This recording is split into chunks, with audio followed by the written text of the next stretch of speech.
Welcome to another episode of the Steal a Moment podcast with me, Mike LeBois. Today's guests are John, LuLu, and Forrest from the band Pinkfuzz. I've known John and LuLu for a very long time now. We talked about that at the beginning of the episode. We haven't seen each other in forever. It's quite unfortunate due to the state of the world and just both of our busy band schedules. It's been kind of difficult, but it's always fun to catch up with those guys and to meet Forrest for the first time as we discuss what's coming up for them, which is, in fact, a fantastic live in studio from Silo Sound Studio here in Denver, Colorado. That will be released on Friday, 27th of March. I'm so excited to see those videos and check out those tracks as well. If you guys haven't heard of Pinkfuzz, you're behind the times. They are an incredible band from here in Denver. They tour as often as they can, and so the pandemic kind of set back some of their plans, as this was recorded in February. So things have changed a little bit in the month since this episode was recorded. And, it's nice to see changes in the world and changes in the way we're seeing things right now, which is great. But still a long way to go till we hit the home stretch. If you guys haven't had a chance to yet, please hit the subscribe button, hit the bell notification, click the like button, do all those awesome things that help get this seen by a larger audience. We're down to 66 subs at this point. I'd like to try to hit 100 by June. Still trudging along here as we hit, I believe this is episode 35.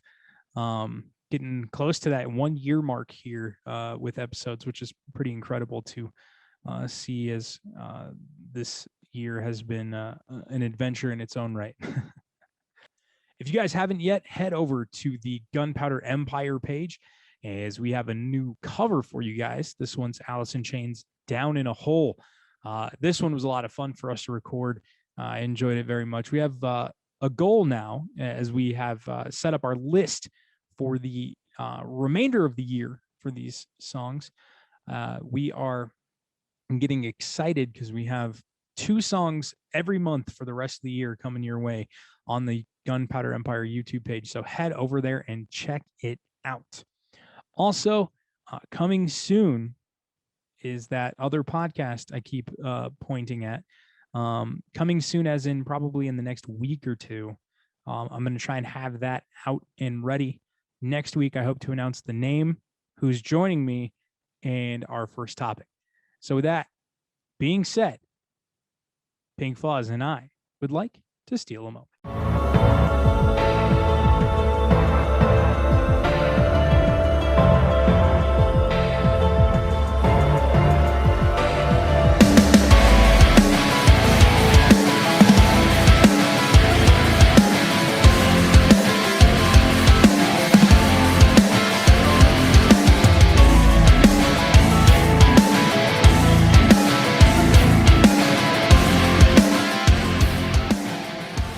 Michael, I don't know if you've ever met Forrest. I didn't. I haven't met you, man. It's good to see your face. I haven't been able to come out and see you guys play yet either, which is sad. In years. I mean, we haven't seen you in real life in a really long time. Yes. I mean, obviously with COVID, but also because just a long time.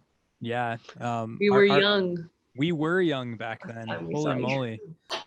Branded Bandits. I still have the CD in my collection up in the closet over here. Oh, boy. I actually still have that CD in my car too. And or actually, it's one of the few things I have on my downloaded on my phone that I use Spotify for. So when I plug my phone into my car, sometimes it just randomly plays this music that's actually on my iTunes, and that's on there. It's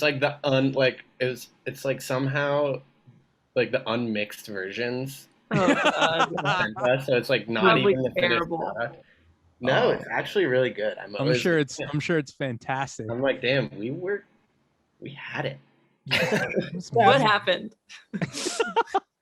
It's all been downhill from there. We know what happened. COVID happened. It's what happened. So how have you guys been handling this wonderful time of not being able to tour or play live really all that much right now? What are you guys doing to kind of pass the time? John mentioned a little bit before we started recording that you guys have been writing a little bit. What have you guys been doing with your downtime? Well, we've had a lot of downtime, and it's been actually like really good for us. I mean, it was a bummer, like right before COVID happened. We had all kinds of cool tours lined up. We were going to Treefort. We had some really cool South by Southwest showcases, and so we were going to be doing some really cool stuff. And then it all kind of just happened the week before that tour that everything got shut down, and so we were pretty bummed about that. But we're always like just staying busy writing and recording, and yeah, we got getting together a new album and gonna be recording that ourselves. Forrest is gonna be recording that, and we're gonna be busy doing that. And then we've been busy doing videos that we've been putting out on YouTube and stuff, since we can't really play shows. Yeah, we all got some home recording gear, which was pretty I guess crucial for COVID times. Like, and we've been getting together and practicing in real life too. But like when lockdown first came into play, we didn't actually see each other for, I want to say, a solid like probably 4 or 5 months. I don't know though. Oh. Maybe it wasn't that long. I bet it was like 3 months, 2 or 3 months. I've lost track of time. But yeah, so in that time we were able to kind of like put together some cool content just remotely, since we could all record ourselves at home, and like film ourselves doing stuff. And then John has like some cool green screen capabilities, so that allowed us to like still stay active and creative. Like we were in the same room. Yeah. Mm-hmm. Yeah, we had the same situation. So at the time that all this happened, we had an immunocompromised member. So we were like dead in the water. We were prepped, ready to go into the studio. We had 2 brand new songs that were ready to be recorded. And then this hit and it kind of shut down everything we had. But we ended up going back and fixing some stuff, and ended up, there's the track we ended up just releasing last week called Evil Within, which has been awesome. And so I can totally understand. We didn't see each other for like 6 months. We got together and we're like, oh my God, you look like you're a human. I can see you other than in a Zoom call or over FaceTime. This is great. Yeah. Yeah. So you're like, you want to hug and like pretend like you love each other, even though, yeah, you just want hold hands. Yeah, little peck on the cheek. How it goes. But it's good that you guys are like staying involved and trying to do some things. It's not easy being separated. Sometimes you lose the little bit of a drive, but if you're passionate enough and you want to, find ways to keep going, you do. And that's one of the things a lot of bands have been saying through this time that I've had a chance to talk to, is like they've either taken up learning new skills, like developing the ability to record their own videos or track their own music or do their own things. Have you guys added any new skills to your skill sets now through this? Well, I think we all like kind of had things that we were doing before. Like I've always been into video production. Forrest has started before COVID to get into audio production. So I think through this time we've just really focused on it more and used it as a tool for a band to kind of just cohesively make new things, and it's really worked out really well for us. Yeah, I mean, we're lucky that we all have some abilities to help us that we can put towards the band to make it feel like we're doing something. I think, like you said, it's hard to find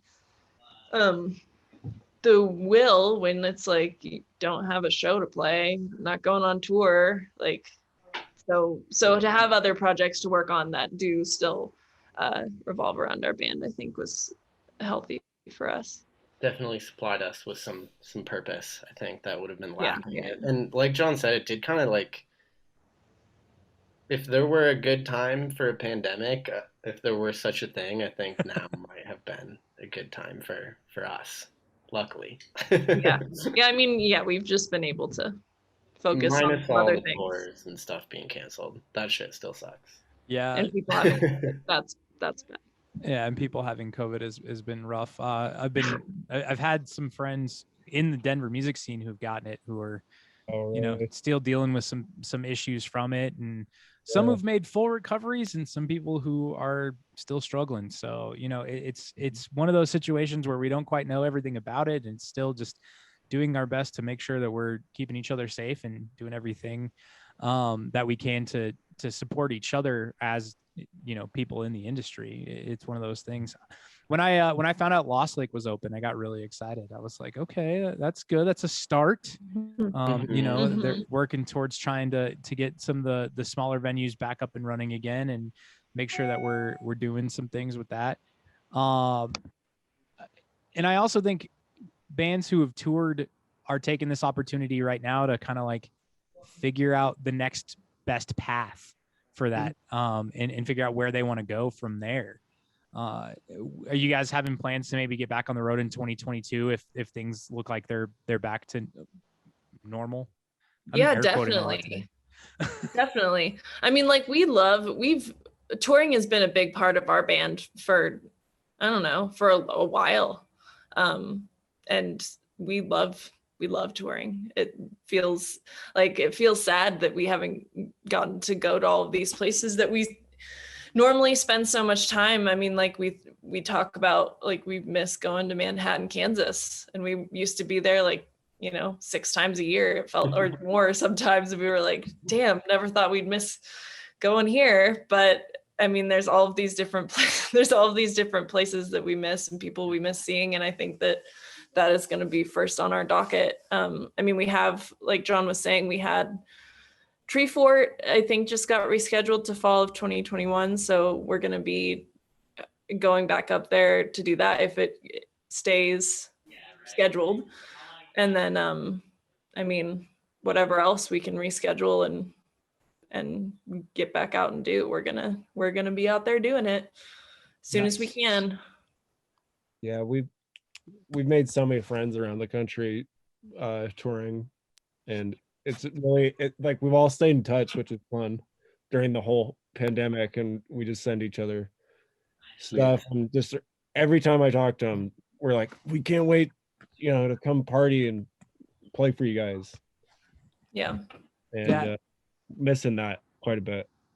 That's one of those things. Like I think that's the thing most musicians miss, is like being around the community and just like being around each other and swapping stories and just talking about playing music and just being happy with, you know, the people that we, you know, the moments we took for granted in some cases, you know, like you were talking about, LuLu, going to Manhattan, Kansas, missing those moments of like going to towns you never thought you'd miss, being like, oh man, I can't wait to go back there. Or I can't wait to go back and play at Herman's. That's what I'm excited about. I'm excited to go rock out at Larimer Lounge for a show. I want to see what the new Three Kings is going to be like when they open HQ. That's going to be awesome. I'm pumped to get back into this. And I think Colorado's been super lucky. We didn't lose as many venues as we thought we were going to. I think because the community came together and really did a good job supporting those that were trying to stay open as long as possible. I mean, I played an acoustic show at Trailside in September to 10 people and a video camera, just to give them an opportunity to make a couple extra bucks to keep, you know, that venue open. I mean, it's a small place, but it's one of those places we get to play.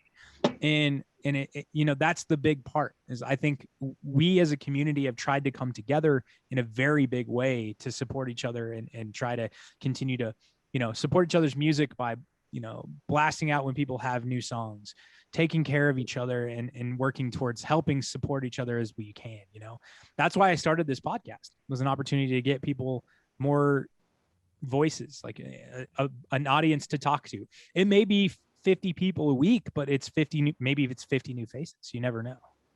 Yeah, it's great, man. I mean, I think it's a great idea. And it's like you said, it's awesome to, you know, just talk about music and feel like a sense of community through Zoom, about the music scene and stuff. Definitely. Forrest, I noticed you have drumsticks in your hands right now. Are you the stereotypical drummer that can't go anywhere? Drummer? You can't go anywhere. I is drummer. I guess, yeah. Wait a minute. You're the bass player though. No. Yeah, I just like have a practice pad and a pair of drumsticks, and like I'm in school right now too, so I'm on Zoom like so many hours a day. Like all my classes are on Zoom. And so yeah, I've got the pad, but like usually on Zoom everyone's camera is turned off and they're muted. So I've got the practice. It's a great opportunity for me to, drill my rudiments and whatnot. There you go. What are you studying?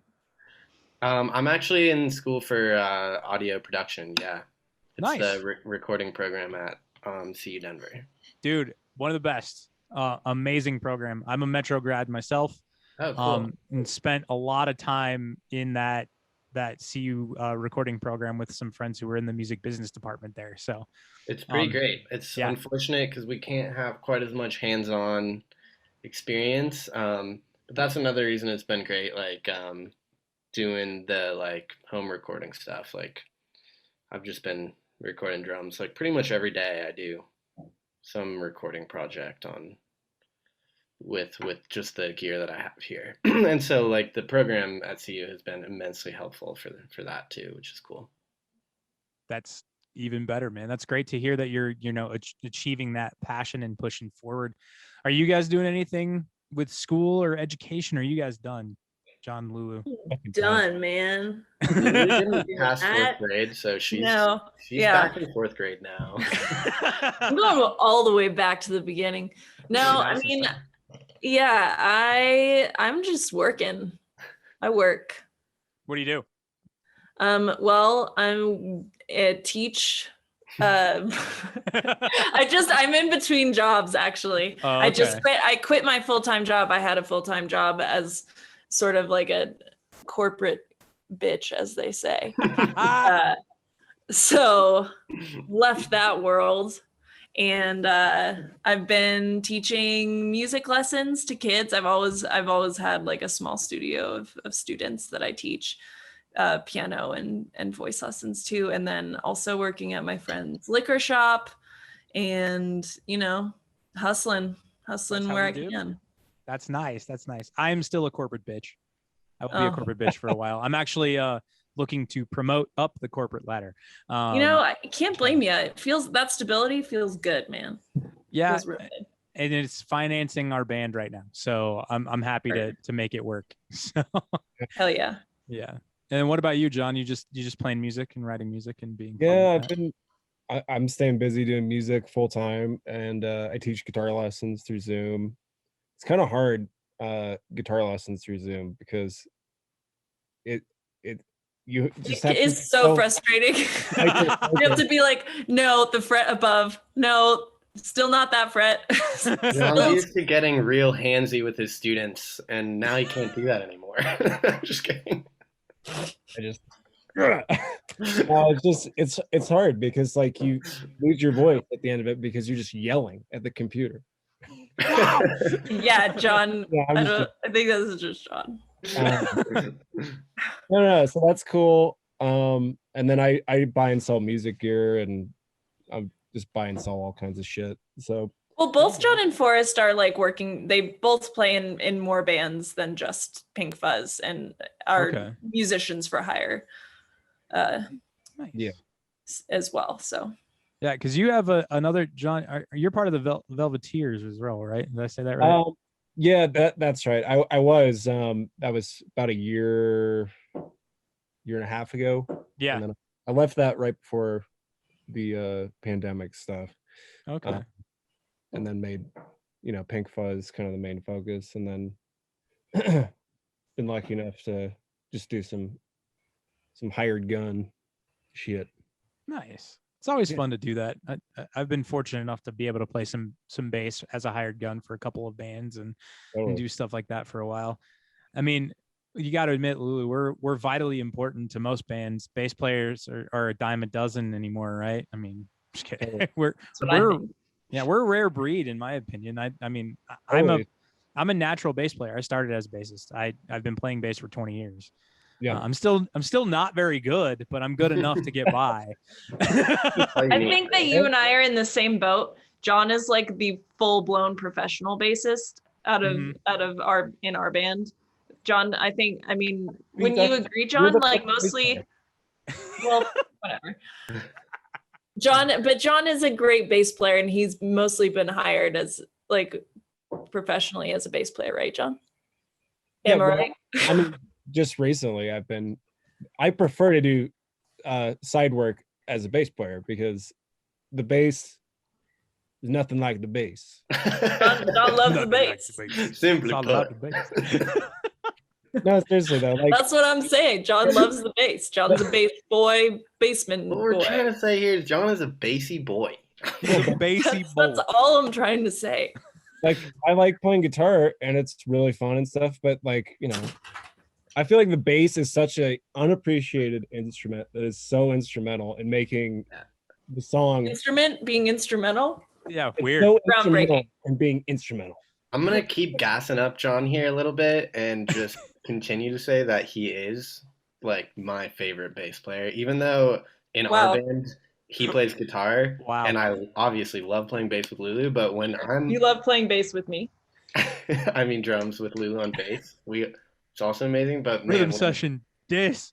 when John and I are on a gig together and John's playing bass, it's a good time. It's a good time. Okay. John and Forrest make so much eye contact when they play together, and John is playing bass and Forrest is playing drums. Hang on, we don't make any eye contact. That's the No, thing. yeah, you do. You guys are just looking each other up and down, and It's all about love. It's Doing all a that Gene love. Simmons just like look at the fucking neck. Forrest is licking his sticks playing Well, with John. Michael, I don't know if you know this, but like Forrest and I have a long history As a rhythm section. as a rhythm. If you know. We used to, No, I didn't know this. Please yeah, share. we used to play well with a bunch of different blues bands as a rhythm section. So we've done just extensive fucking like 4-hour bar gigs together as a rhythm section. So that's kind of our history together. And just like growing up in Boulder, listening to the same bands, like I think there's a lot of reasons for our musical chemistry. Their deep bond. but LuLu was there the whole time too. I was there too. I just didn't want to be in a band. I hated She just it. hopped in a little later. I learned how to play Lulu, bass. we're great. I learned how to play bass for this band. John was like, "You have to." I'm gonna let my dog in. Yeah. Isn't that how it's supposed to go? Like, I feel like it's funny. So I started playing bass because my brother played guitar. Yeah. And I was like, we're gonna be fucking Van Halen. This is gonna be dope. And then he quit playing guitar like 6 months later.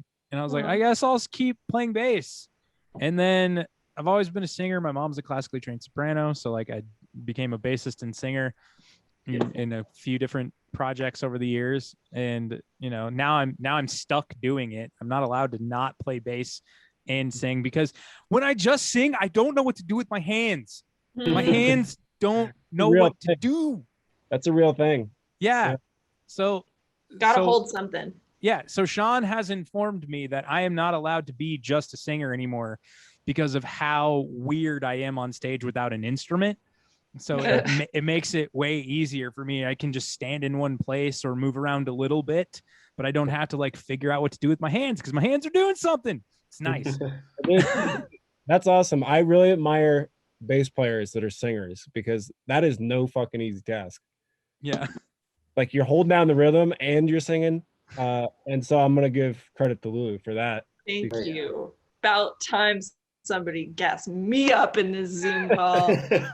I love how we're just kicking everybody's ass. Yeah. This is just how it works though. That's what it is. That's I mean, a sign of a true band dynamic right there. Well, it is true. It's very impressive how LuLu picked up bass so quickly. All right, that's good. We don't have I'm gonna gas you up, LuLu. No. It is. She slayed it. I play bass. and synth as well, right? Or did you Yeah, ditch the I mean synth? not as much not live anymore. for the last year. But I mean, for a while I started playing bass, and then I would then jump in the first moments of this band, I would play bass for like half the set, then John would play bass and I would switch to keyboard and someone else would play guitar. And then as we turned into a 3-piece, I had to learn how to play bass for the whole set, and that was a lot. And then you had to learn how to play bass and keyboard. synth. Yeah, and then I learned how to play bass and keyboard. So for a while I was doing bass and synth and singing, which was like so much. And then all right, Getty Lee, calm down. And then I went just to synth for about a year. No, probably like 6 months. Yeah, and so then I did synth just for 6 months, no bass, but we tried to make it so that I could like play like a guitar. It was pretty funny. We're on the verge of making LuLu a guitar player. And then I went back to bass, and I would imagine sometime in the future maybe I'll play bass, synth, and sing at the same time again. Well, hang on. LuLu went back to playing this crazy. I don't know if you are familiar with them, but they're the Hagstrom like 8 strings. Yeah. Yeah, I got one of those. Yeah. It is nuts. Yeah, it's so huge. The neck is like a fucking tree trunk. I don't even know. Dude, those things are gnarly. They're huge. Holy shit. It's so weird to play the strings because after playing synth, then I went back to playing bass, and I decided I wanted to play that bass. So now I'm just a bass girl, singer girl, super girl. Can I share a funny meme that's related to this? Definitely. And I will I'll try to edit it in at this point. So. Were people gonna see us? Oh yeah. Oh wow. Okay. You can't see this, but it says to look better. Great. It says Sick. I didn't choose bass. Bass chose you. Yeah. I didn't choose bass. Bass chose me because my 2 friends chose guitar. And it's this picture of like a girl looking really serious playing bass and kind of sad too. That's just like me. I usually look really serious, also a little sad. Yeah. That's the hard times. Love the hard times. It's just the way it is. It's always funny because like I used to get made fun of for playing bass until I was like, you know what? I can sing too. And they're like, oh, well, that's really hard. And I'm like, playing bass isn't exactly easy. You know, like you got to be able to blend what the guitar is doing with the drums and make it sound awesome at the same time. Like you have to work with that, and it's just the way it is. You know, it happens in that sense, I would say. Yeah, and it it's interesting to figure all that shit out. So now, John and LuLu, it's funny because I was thinking about the first time we met, and I'm almost positive it was at the High Dive. Yeah. And that sounds right. That was the first time I had been allowed back in that venue since I was 86th at the age of 21. This story actually. Yeah, I got 86 by the venue owner at the time because my guitar player, who was under 21, wanted to stay with his brand new Marshall gear in the bar side because back then it was separated by a fence. Oh, really? And he fought the owner, and the promoter of the show was like, the owner went to the promoter, was like, I want this fucking band kicked off this damn bill. They're not allowed to play my fucking venue ever again. And the guy goes, so you want every person at the bar and all 110 people inside your venue to leave right now? And he goes, what? He's like, yeah, they're the only bands that sold any tickets to this show. Everybody's here to see them. So if you want all of them to leave, I will gladly kick them off the bill and give them their money back. Damn. And so the owner was like, well, I just want an apology. So my guitar player looks her dead in the eye and goes, I'm sorry. And she turns around and just gives her a middle finger. And then like, we called the place the Rat Cellar because that was when Guitar Hero was huge. We were like, welcome to the Rat Cellar. And she was irate. And so we were never allowed back. And so my first time ever back was seeing you guys play there. Oh, that must have been, how long ago do you think that was? Ooh. I'm going to say at least 10 years, maybe more. Wow. Damn. Because it's been a Really? minute. Were I think we? so. I'm yeah. 20. So I'm 26. 16. No, Were no, we no, playing? that can't be right. No, No, I feel like it's probably like 7 or 8. 7 or 8. That sounds more about right. Because it was either I'm trying to gauge it based on what band I was in at the time. Yeah. So yeah, I think I was in between bands at that point, going into Scarlet Canary. Right. Yeah. So Okay. but yeah, I just remember you guys putting on a hell of a show, and like, Thanks. holy shit, this is amazing. This is so good. And like being really stoked on it and excited. So I'm glad we've actually been able to stay in contact over the years, and yeah. Also, John, happy belated birthday, man. Thank you. Appreciate it. Our Valentine's boy. Valentine's We need an air horn in this. I gotta get a sound effects board for this. Totally. Be totally worth it.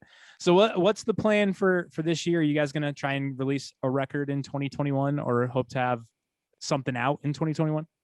Yeah. Oh, wait, John, before you answer this, Michael, I forgot I actually have to go. I have to teach a lesson because John forgot to tell me that we were doing this. So I didn't get to reschedule my lesson. It's all So I good. have to leave. But thanks for having us. And Definitely. you boys have fun. Yeah, we'll just talk take smack it about from here. LuLu for the next half an hour. Classic. That's how I figured it would go. Okay, bye. It's good to see you. Good to see you as well. Take care. Bye, Lulu. Bye. Hey, Lulu, All right. bye. Yeah. Oh, Wait, Lulu, no. yeah. All right, so now we're gonna secretly talk about how I'm gonna become new bassist of Pinkfuzz, and everything's gonna be fine. Come on, That's Michael. been the plan all along. All right, so plans for 2021. What do you got? Yeah. We're trying to finish writing a new album, and we're gonna, as soon as we do that, we're gonna go record it. I don't know where or when, but I think we're gonna try to do it ourselves and go from there. And we get some really cool material. I'm really stoked about these new songs. And then we also just went into the studio, Silo Sounds recording studios over the summer, and we recorded a live in studio set, which we've been working really hard on to get out to everybody, and we're going to be doing that in the next month. Nice. Yeah, and it came out really cool. I'm really excited to share it with everybody. That's gonna be exciting. I can't wait to hear that. That's gonna be wicked. Yeah, man. It was dude. fun. We had a good time. I love when bands do that shit. Like we've tried, but like our sound just doesn't flow with that, the like in studio live sound. We have to separate everything. It's how it feels for me. I don't know. It's interesting.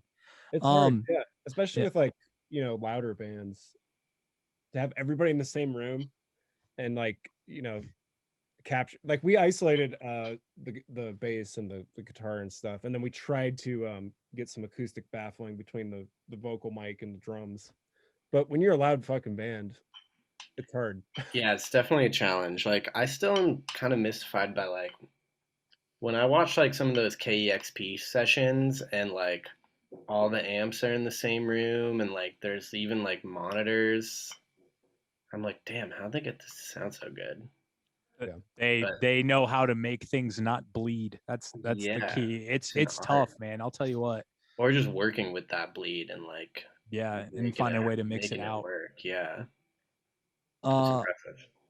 Whoever their audio guy is, props to that. Yeah, legit. What would you say if you guys had to pick? And I meant to ask this before LuLu peaced out, but she can answer this at another time. This will not be the last time you guys are on this podcast. I'm saying it right now. Another one. Content. Yeah, definitely. And like I said, I love having multiple. I actually have my first repeat guest interview next week, so I'm pretty stoked already about that. Awesome. They're a pop punk band out of Cleveland, Ohio called Dead Bundy. Nice. They're filthy. Their first episode with mine was ridiculous, and I'm excited to have them back. What do you think is the best? Like, what's your favorite venue that you guys have played? Ooh, that's a hard one. We've played so many like really nice world-class venues, and then we played a lot of shitholes. And I don't know. That's a hard one for me because I've like enjoyed every show I've ever played. I mean, the Belly Up in Aspen is pretty Belly Up. awesome. That's probably my favorite venue that we've played. Yeah. It's just like they treat like the local bands that come through pretty much the same way that most venues would treat like, you know, a national touring act. And so like they hook it up with like a post sound check, pre-doors, catered meal, like just for the band and the staff. And they like, it feels weird. You're like, what? Me? Yeah. They just treat you really well, and the sound there is phenomenal. So that place is awesome. Yeah, I've heard great things. I've talked to some of the members of NVLO, and they've talked about how that the Belly Up has been huge for them as well.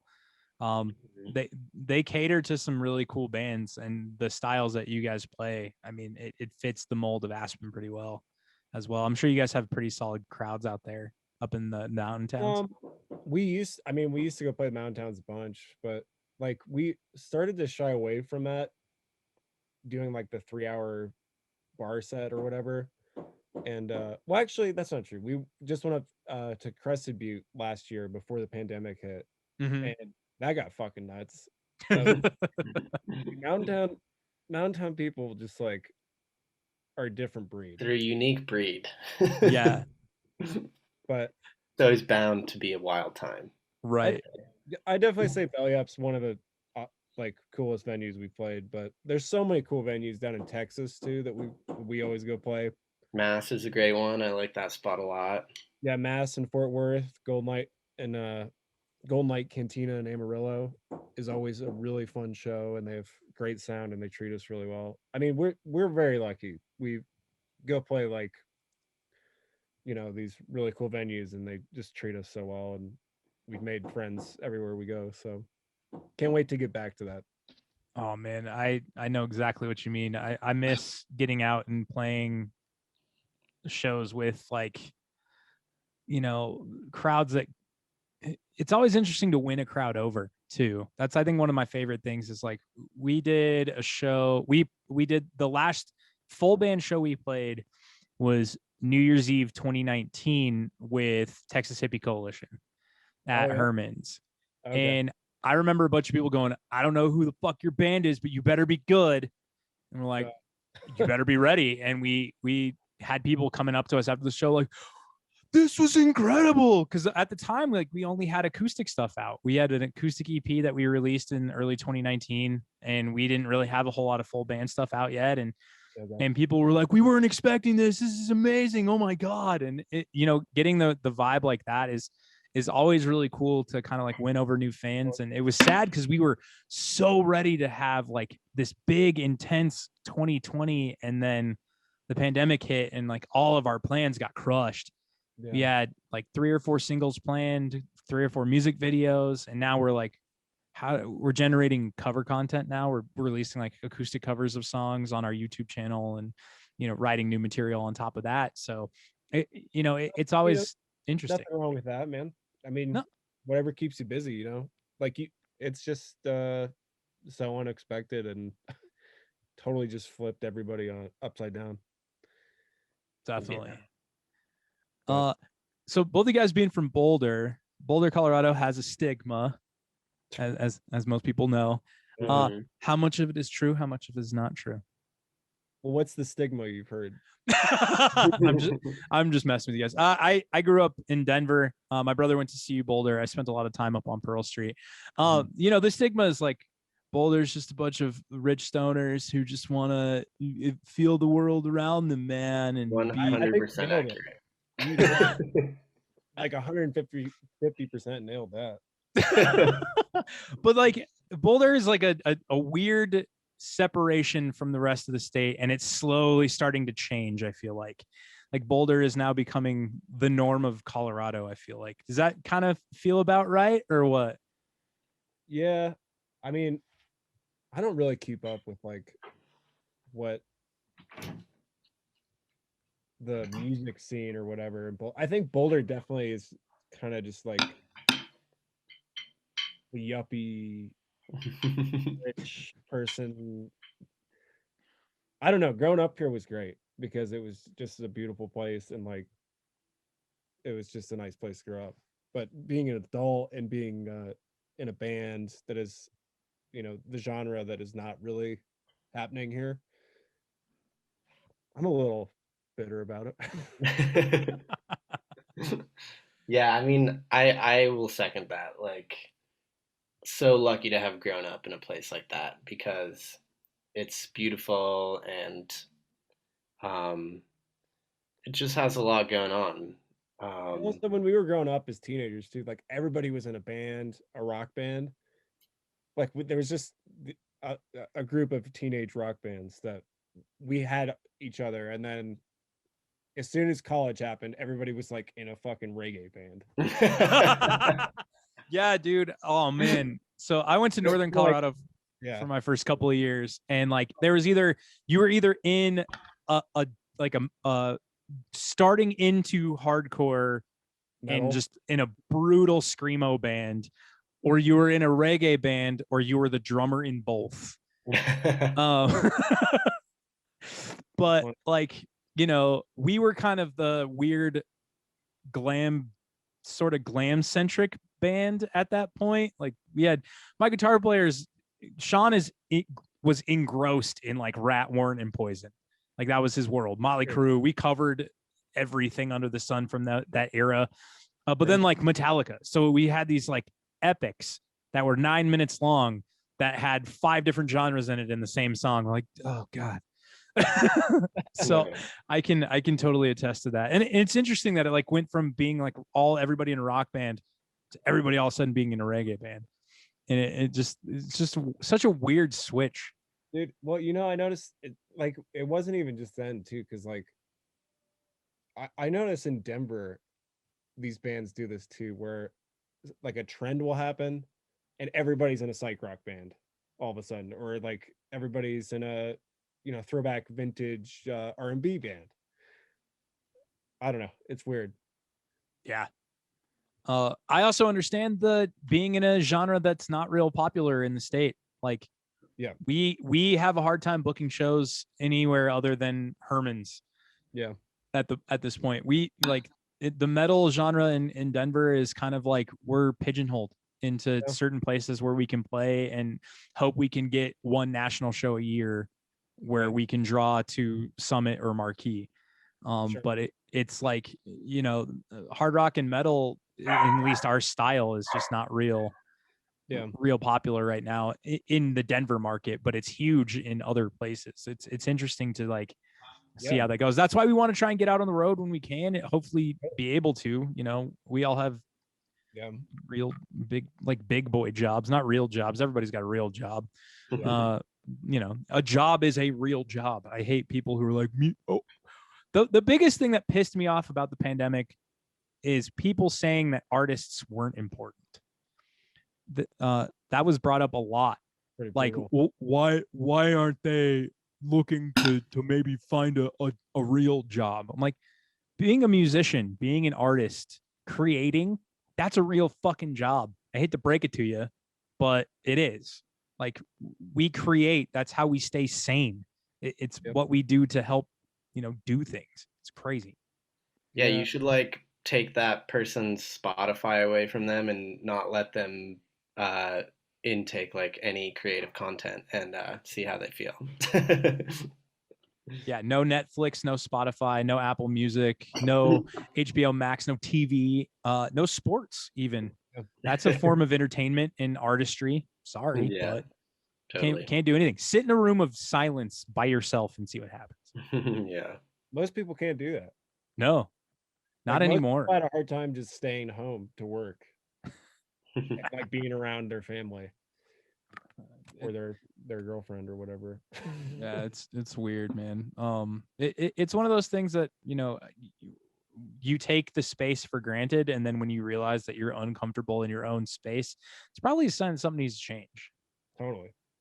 So I think, like, not to say that the pandemic was a good thing, but I think good things came out of it.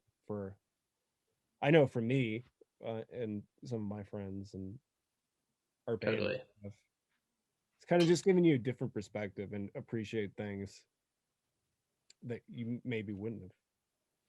Oh Agreed. yeah. Definitely feel that. And I also think, in speaking again, like I said, to a lot of creatives, they have taken this opportunity to like learn new skills or increase the ability of the skills they already had. And like for me, forced me to get this podcast off the ground. This was 4 years in the making. Like I had put this off for so long. I was like, no one wants to hear what I have to say. Nobody gives a shit about anything I want to do. And then I'm like, you know what? Fuck it. Like, let's go. Let's see what happens. Like, let's get people on here who want to talk about what they do, talk about life and who they are, and just, talk. And if people want to hear it, they'll tune in.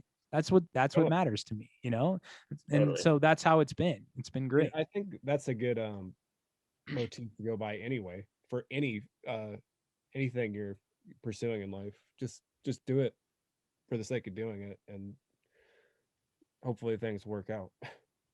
But yeah, no, I completely agree. I think that's one of the fun parts about like learning about yourself is doing things you're interested in. Like it doesn't have to be for profit. It doesn't have to be for anybody other than yourself, really. I mean, once I started writing music that I loved and not trying to write to what, Stacy in Illinois loves, Stacy, fucking Stacy. It's just one of those things. Like it, when I started writing what I felt personally, those were the songs I loved the most. Yeah. And this last year and a half of the music that I've written with my band is the best music I've ever written, because I actually genuinely feel like I care about what's coming out of my mouth and what's being played on the instruments we're playing everything on. See, that's great. So totally, yeah. And I bet you guys can vibe with that 100%, because I know that like you guys don't seem like the kind of band that would be like, I'm playing this to be popular and be famous and write all the songs that will go on the radio every day. Like, oh yeah, we'd be in the wrong genre for sure. Definitely drop the fuzz and all the shit. Forrest, is your drum set reinforced for John to stand on it so many times? John doesn't get on my drums these days. That used to be a signature John move, but on a rare occasion. Yeah, I think my my Tribes kit could handle that for sure. But if you tried to do that on my new vintage Ludwig kit, you'd be hearing from me.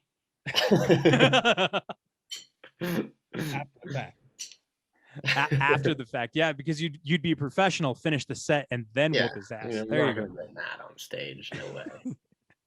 Yeah, but I don't know if there's definitely been a few times I've stood on a drum set where I'm like, oh shit. You're like, oh wait, this is a backline kit, and then you like look over, and the drummer's like, what the fuck?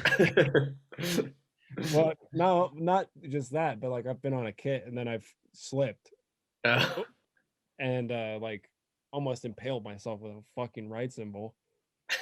Oh yeah, no. That's never fun. I've seen some hilarious wipeout videos of drummers like trying to be really cool, like standing on their stool or something. Oh, they just eat while playing and then just fully eating shit. Yeah. It's pretty hilarious. Oh man. I wonder how many faces have gone through snare drums for drummers being stupid. It's probably a few. Probably a few. Oh, another really good thing that John and I were watching the other day is a compilation of like people trying the like guitar swing, that old like early 2000s trick that everyone was doing. Yeah, I had a guitar player who did that in one of my bands. Yeah. And then like there's one anybody? Yeah, there's one where the dude like swings it behind him and they're like playing some shitty parking lot gig and it literally goes flying like 50 yards behind him and it's like mid song and he's just like he like throws his arm up like what the fuck The best part is like he knew as soon as he Yeah. and like you see it go like 50 feet behind him, and he's just like He like gets mad for a second, but then but then he realized it's his own fault. Yeah. To answer your question, John, yes. Actually, at one time, our guitar player did it on a small stage and hit his wife, who was our vocalist, in the face. Yeah. That's good. On stage. And then we had a stage big enough once where both of our guitar players did it, and they nailed it, but he missed the chord. So it just was like, and I was like, oh. I've never tried it with a bass because I'm terrified it's too heavy sometimes, and like my basses are like solid pieces of wood that weigh a metric fuck ton. So like, yeah, I don't ever trust my bass to do it, even with locks and everything. I'd still be terrified. Yeah, I think it's pretty. I think that move's part of the past too. At this point, it had its heyday. Yeah. I'm trying to bring crab walking back though. Nice. I'm trying to bring crabcore back into the metal scene. It's not working very well. Yeah. Yeah. Well, there's no live shows right now, so yeah, it's true. Who knows the new trends that'll come post COVID? I'm both excited and terrified. Like, it's one of those things where like I want to see what comes out of this in terms of how people have like created insane live shows to bring people back. On top of that, I want to see, like, it's great to see all these artists creating. Like a lot of the bands that I really like are coming out with albums in the next couple of weeks. Cool. Bands like Era, Architects has a new album coming out at the end of this week. Nice. Like it's just fun to see these bands. And then like a band like Bring Me the Horizon released a really sick record that was completely recorded in quarantine. They didn't even see each other to record the record, and it came out unbelievable. Yeah. It's a really good record.